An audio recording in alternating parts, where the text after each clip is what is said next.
I got my hair cut. It is the littlest bit shorter, but it is a whole lot healthier, and I really like when my hair is healthy. So yeah, I am recording this video a little bit over a month in advance as I prepare to go away to college.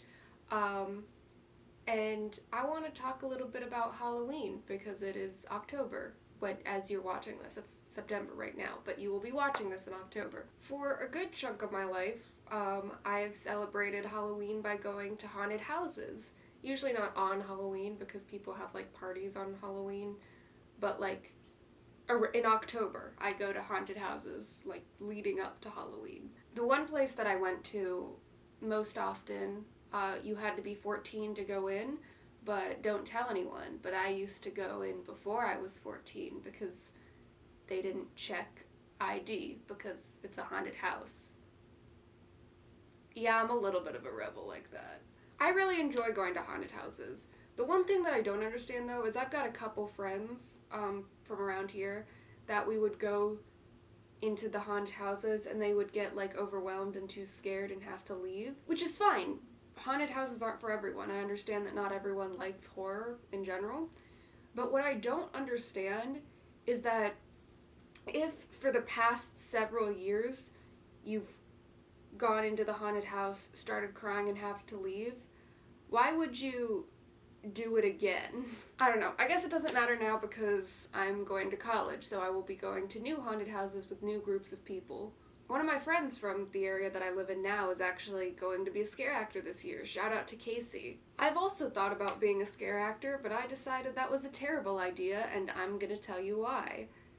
Sorry, Casey. So, I'm not sure if you've walked through haunted houses before, but a lot of the times they've got like the smoke and the flashing strobe lights, and it's freezing, which is like totally fine if you're just walking through, but I could not imagine being just standing in a haunted house for the entire night. I feel like I would die. Also, if I'm honest, I'm kind of scared to work in a haunted house. And you might be thinking, but Chloe, if you like to be a guest in a haunted house, wouldn't it be less scary to be an actress because you'd be behind the scenes?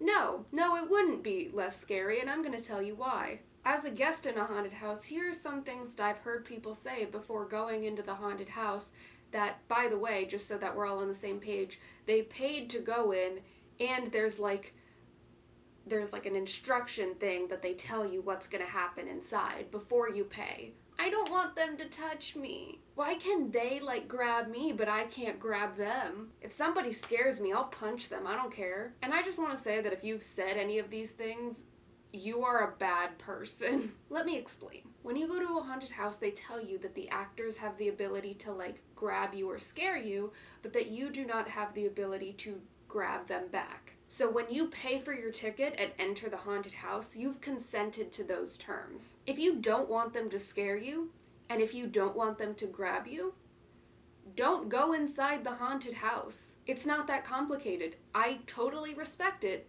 if you don't like it when people grab you by the shoulders.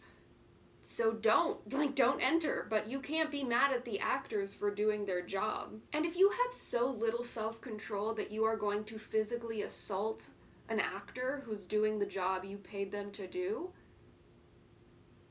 hey man, you need a couple things, but you need to start by not going into the haunted house and maybe try therapy while you're at it. Just a suggestion. I've heard horror stories from other actors about guests in haunted houses who have punched them when they get scared, who have tried to scare them back and then ended up hurting the actors because if you're a guest in the haunted house, you're not trained to do the stuff that they do, and if you try to scare them back, they could get seriously injured. Or even people can be just rude. And I guess this isn't as big a deal as the rule of don't assault the scare actors, but they're still people. Maybe show some basic human decency to the scare actors. Again, keep in mind that not only are scare actors, people, a lot of the times they're minors. Most of the haunted houses that I've been to, although admittedly not all of them, but I'd say at least 50-50, probably more, hire minors, children, to be scare actors. And I get it. If you get scared, sometimes you let something out, like a swear word or a vague insult, like, I hope you die, like something like that. Just like very vague, basic stuff. You're scared. I'm sure the scare actors understand. I have heard guests, like, insult scare actors personally. Nasty stuff too, like acne, weight, height. Very personal things that they had to see the scare actor process what they look like and then spit that venom back at them.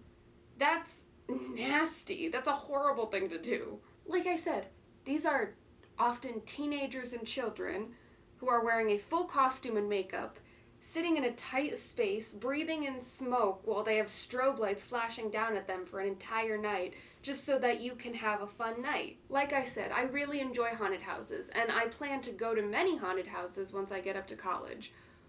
But please be nice to your scare actors. Also, if anybody personally insults Casey, or God forbid, assaults him, I am flying back down here, and,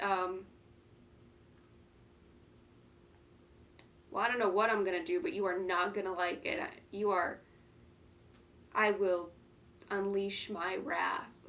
I'll tell you what. Anyway, sorry if this video was ranty, but I have opinions. I still love you guys. It'll be funnier next week, I promise. Thank you so much for watching. Bye.